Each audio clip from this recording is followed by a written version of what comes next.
Chapter 8, in which the young man discovers the power of words. An hour later the butler came to fetch the young man, who had been so engrossed in the exercise the eccentric millionaire had given him to do, that it seemed as if no time at all had passed. The butler explained that the millionaire was expecting him in the garden, and he accompanied the young man there in silence. His host was sitting on a bench, contemplating a freshly cut rose. He raised his head when he heard the young man approach. A gentle smile lit his face. He was radiant. In fact, he seemed almost ecstatic. "So, how did it go?" he asked. "Did the exercise work out all right?" "Yes, it did. But I've got a lot of questions. That's what I'm here for." He invited the young man to sit next to him.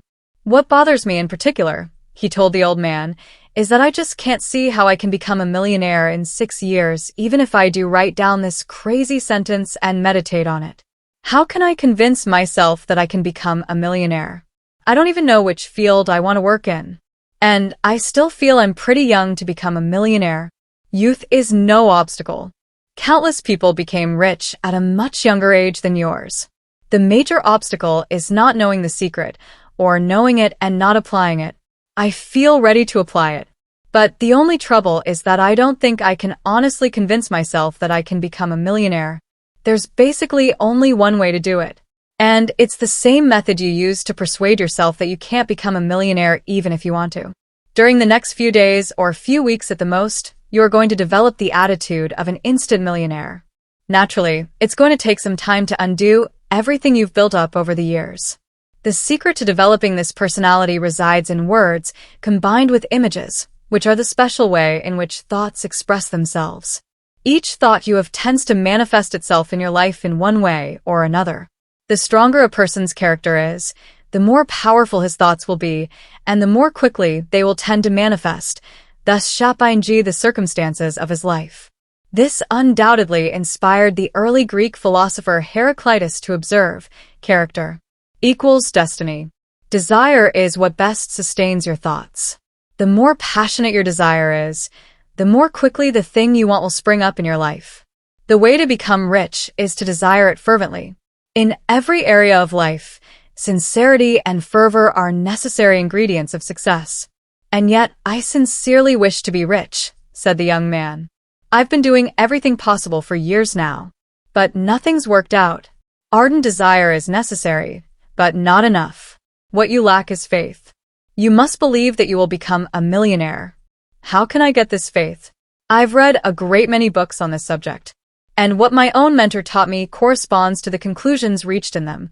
The way to obtain faith is through the repetition of words. Words have an extraordinary impact on our inner and outer lives. Words are omnipotent. Most people are totally unaware of this principle and fail to use it. No, I take that back. They do use the power of words, but generally to their detriment. "I don't want to contradict you," said the young man, "but I think you're exaggerating. I can't really see how words can help me become a millionaire. They have some importance, but certainly other things are more important and more powerful." The millionaire didn't respond. He was absorbed in his own thoughts for a moment.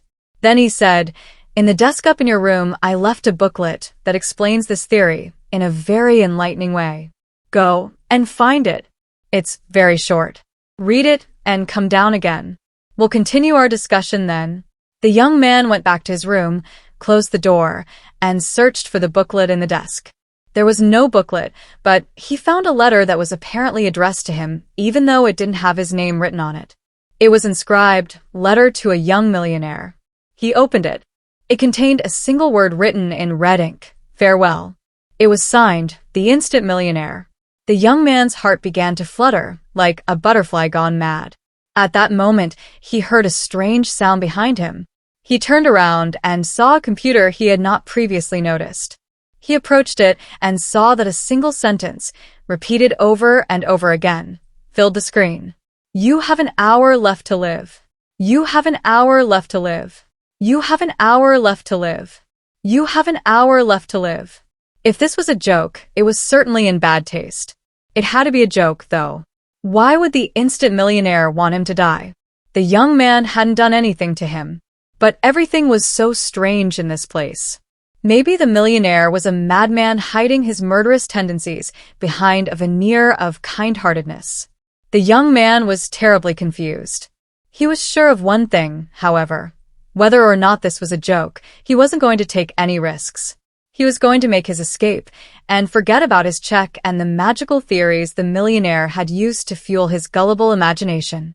He threw the letter on the floor and made for the door, but again it was firmly locked. He was overwhelmed with panic. He shook the handle, trying to force the door open, but it was hopeless. The young man went wild. He ran to the window and saw the millionaire working in the garden. He shouted to him. No answer. He screamed more frantically. Again, no answer. The butler stepped into the garden, and the young man called out to him in a hysterical voice. But it was as if his shouts didn't exist. What kind of horrible nightmare was he going through? He called again and again. Another servant appeared a few paces behind the butler. He, too, was completely oblivious to the prisoner's screams for help. The young man became more and more desperate. He frantically searched for something with which to pry open the door. As he passed the window, he noticed a man approaching the house. He was wearing an immense black cloak and a wide-brimmed black hat. The young man's chest was constricted. He was almost suffocating with terror. Who could it be but a hired assassin coming to get him? It was clear. He was trapped. He was going to die. Soon he heard heavy footsteps slowly making their way toward the door. He was right. His time had finally come. He searched left and right for something, anything, with which to defend himself, but could find nothing. He heard the key turning in the lock. The handle moved. The door opened. Standing in the doorway was a murky black shadow, which swiftly turned into the more substantial figure of a man, standing silently, motionless as a statue. Then the man plunged his hand into his pocket. The young man thought he was going to pull out a weapon, but the mysterious stranger drew out a piece of paper instead. He lifted the brim of his hat, and the young man, breathlessly expecting the worst, saw it was the millionaire. "You forgot the figures you came up with in the garden," said the millionaire. "Did you find the booklet I told you about?" "No, I didn't. I found this instead," the young man said angrily. He retrieved the letter from the floor.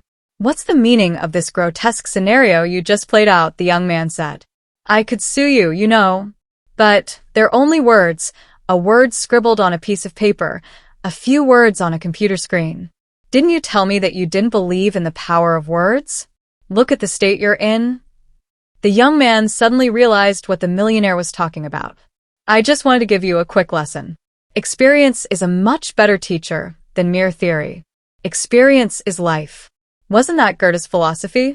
Gray is the color of theory, green, the color of the tree of life. Now do you understand the power that words have? Their power is so great they don't even need to be true to have an effect on people. I assure you I did not at any time have criminal intentions toward you." "How was I to know that?" said the young man, gradually calming down. "You could have used your head and reasoned things out. Why on earth would I want to kill you? You've never done me any harm. Even if you had, I would never waste time on revenge. All I want is to be free to tend my rose garden. You should have relied on your sense of logic. Yet, did you notice how powerless logic is in a situation such as this? When you were shouting to us from the window, and we were pretending not to hear, you were truly in despair. The mistake you made was not in reading the words, but in believing them. By doing so, you instinctively obeyed one of the greatest laws governing the human mind. When imagination and logic are in conflict with each other, the imagination invariably takes over.